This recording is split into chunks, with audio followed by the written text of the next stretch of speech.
Sige. Sige, i-introduce ninyo nga sa akin tong falls na ito. Can you...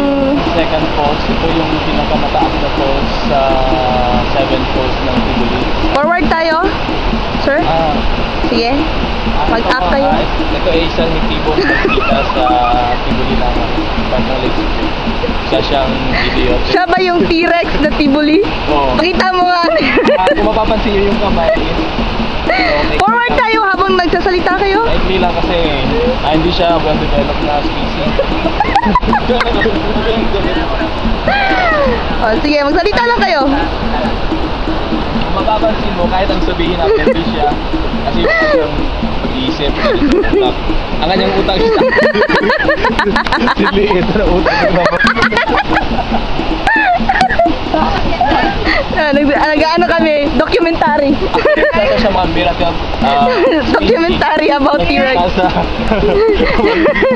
T-Rex na nakatira sa malapit sa falls.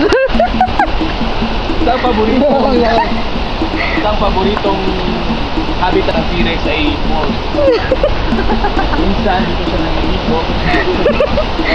Sige, ipakita nyo nga kung saan siya naliligo. Ma'am, ito yung tinatawag namin na rainforest. Bakit nag-transform na ang T-Rex into human ngayon? Napaka-dynamic. Bakit na-explain na lang? Hindi nga, na-explain ng T-Rex kung bakit may rainforest.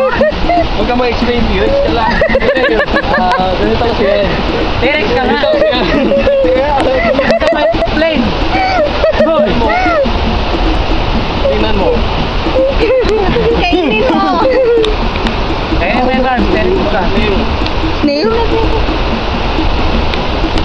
Okay, nag-documentary kami. Ano ka ba? Yan, camera mo siya. Masira yan. Napasal din. Talaga?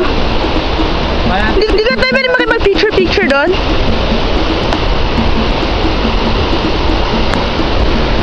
Oh my God, papasok na tayo sa loob